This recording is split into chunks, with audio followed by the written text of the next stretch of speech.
Welcome to A Year of War and Peace. I'm your host, Brian E. Denton.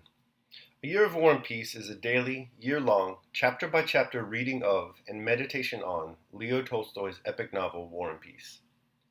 In these videos and podcasts, you'll be treated to a free reading of one chapter per day of the novel, plus a reflective essay I've written individually tailored to that day's chapter. These readings are offered for free, though if you'd like to support me, you can do so in one of three ways. First, you could purchase my ebook, A Year of War and Peace.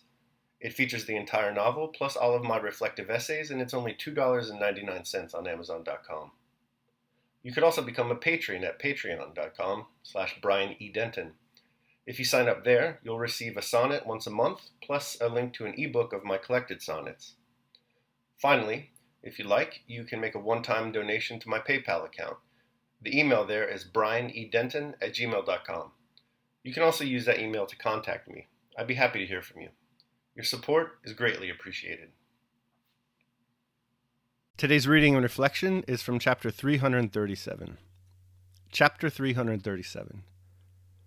The flood of nations begins to subside into its normal channels. The waves of the great movement abate, and on the calm surface eddies are formed in which float the diplomatists, who imagine that they have caused the floods to abate. But the smooth sea again suddenly becomes disturbed. The diplomatists think that their disagreements are the cause of this fresh pressure of natural forces. They anticipate war between their sovereigns. The position seems to them insoluble. But the wave they feel to be rising does not come from the quarter they expect. It rises again from the same point as before, Paris. The last backwash of that movement from west occurs, a backwash which serves to solve the apparent insuperable diplomatic difficulties and ends the military movement of that period of history. The man who had devastated France returns to France alone, without any conspiracy and without soldiers. Any guard might arrest him, but by strange chance no one does so, and all rapturously greet the man they cursed the day before, and will curse again a month later. This man is still needed to justify the final collective act. That act is performed. The last role is played. The actor is bidden to disrobe and wash off his powder and paint. He will not be wanted any more.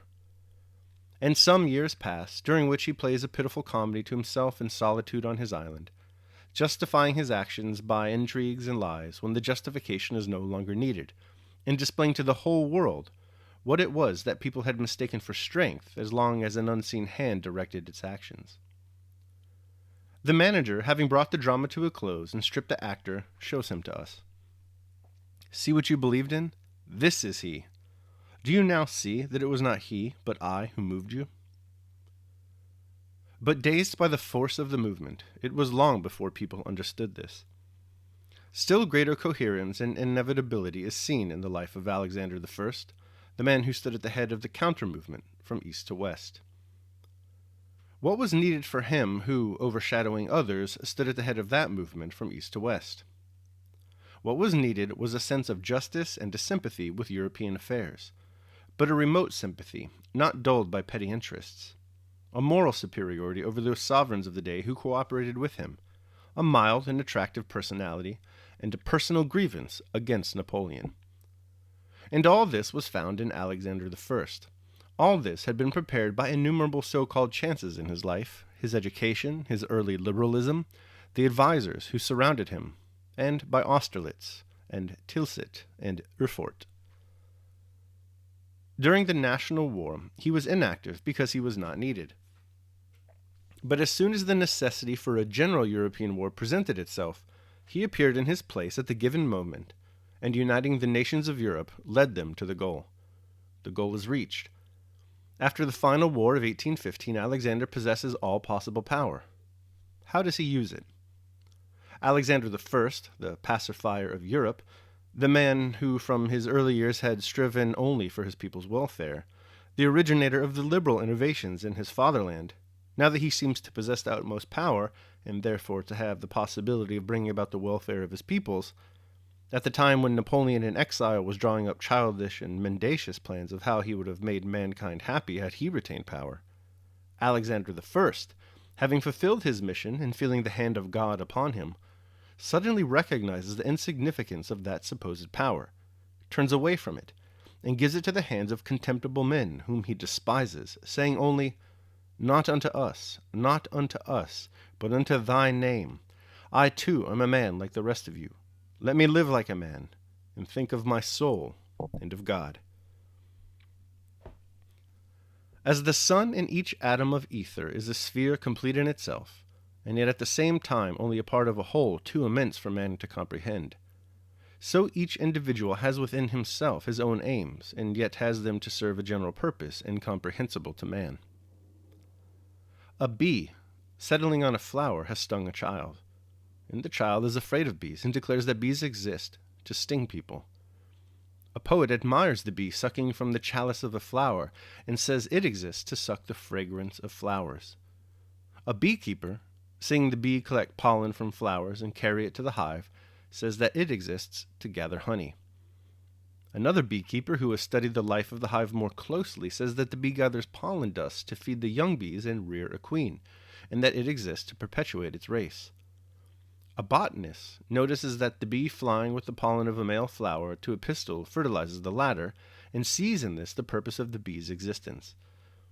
Another, observing the migration of plants, notices that the bee helps in this work, and may say that in this lies the purpose of the bee.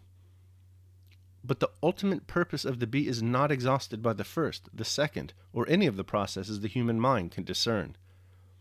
The higher the human intellect rises in the discovery of these purposes, the more obvious it becomes that the ultimate purpose is beyond our comprehension.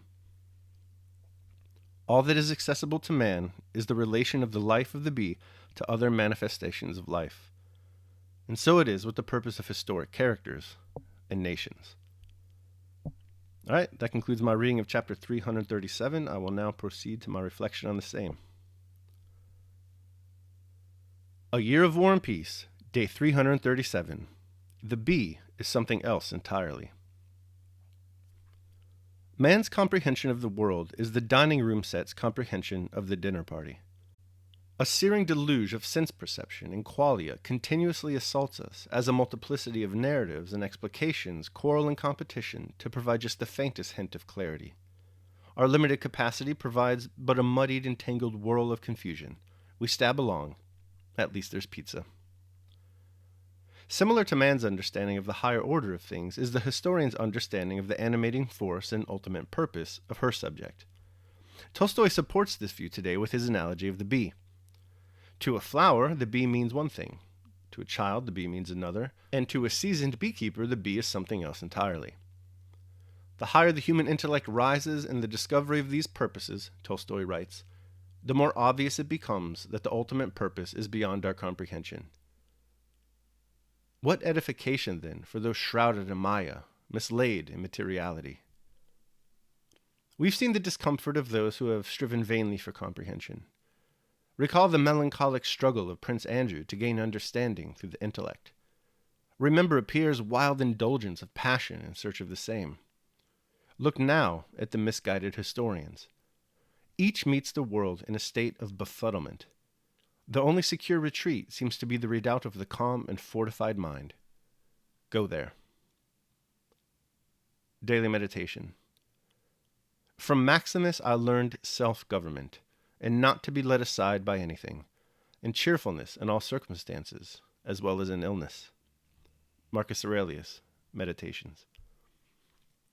All right, so that concludes my reading of and reflection on chapter 337 of War and Peace. I hope you enjoyed it. Thanks so much for listening. Remember that if you'd like to support me, you can do so either by purchasing the ebook, Year of War and Peace, becoming a patron at patreon.com, or making a one-time donation at PayPal. The links to all that are down below in the description.